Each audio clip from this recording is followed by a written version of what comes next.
কোরআনুল কারীমের মধ্যে আল্লাহ রাব্বুল আলামিন ইরশাদ করেন, ইন্নাল্লাহা লা ইয়াগফিরু আইয়ুশরাকা বিহি ওয়া ইয়াগফিরু মা দুনা যালিকা লিমান ইয়াশা। আল্লাহ রাব্বুল আলামিন শিরকের গুনাহ কাউকে ক্ষমা করেন না।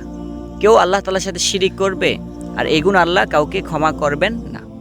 তবে শিরিক ছাড়া অন্য যে সকল গুনাহ আমার বান্দা করে, যেমন নামাজ ছেড়ে দেওয়া, আল্লাহ তাআলার অন্যান্য নাফরমানি করা, এই সকল গুনাহ আল্লাহ চাইলে ক্ষমা করে দিতে পারেন যার জন্য চান। কিন্তু শিরিক এমন এক গুনাহ যে গুনাহ আল্লাহ তাআলা কাউকে ক্ষমা করেন না। আমরা তো জানি দুর্গার পূজা করা শিরিক, সরস্বতীর পূজা করা শিরিক, লক্ষ্মীর পূজা করা শিরিক, কালীর পূজা করা শিরিক।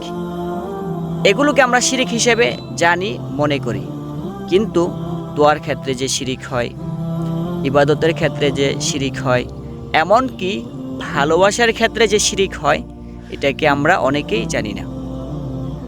বান্দা যে পরিমাণ ভালোবাসা দরকার আল্লাহকে, এই পরিমাণ ভালোবাসা যখন পরস্পর একজন যুবক একজন যুবতীকে যখন ভালোবাসে এবং তাদের ভালোবাসার লেভেলটা যখন এই পরিমাণ উঁচুতে চলে যায় যে আল্লাহ তাআলা চাইতে উপরে, তখন তারা ভালোবাসার ক্ষেত্রে শিরিকে নিমজ্জিত হয়ে যায়। তখন তাদের কাছে নামাজ ভালো লাগে না, রোজা ভালো লাগে না, জিকির আজকার ভালো লাগে না, কোরআন তেলাওয়াত করা ভালো লাগে না, দিনের কোনো কাজ তাদের কাছে ভালোই লাগে না। তখন তাদের কাছে কি ভালো লাগে?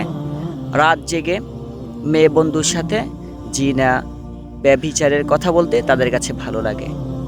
আল্লাহ তাআলার সাথে গোপনে একটু কথা বলবে, আল্লাহ তাআলাকে সেজদা দিবে, তাহাজ্জুদের সালাত পড়বে, এটা তাদের কাছে ভালো লাগে না। তাদের কাছে ভালো লাগে মেয়ে বন্ধুর উরুতে সেজদা দেওয়া। নাউযুবিল্লাহ। আমরা এই পরিমাণ খারাপের দিকে আমরা চলে যাই।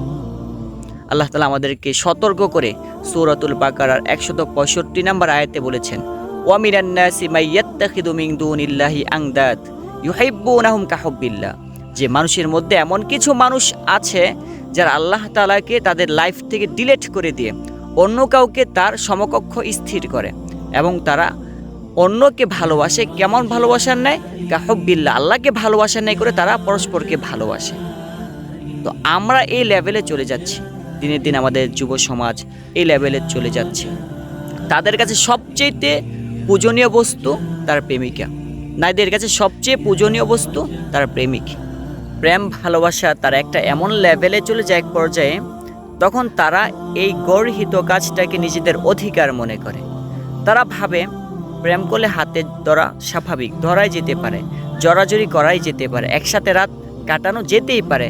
অমুকে রাত কাটিয়েছে, তুমুকে রাত কাটিয়েছে, অমুক বড় ভাই রাত কাটিয়েছে, তুমুক নেতা রাত কাটিয়েছে, আমি কাটালে সমস্যা কোথায়?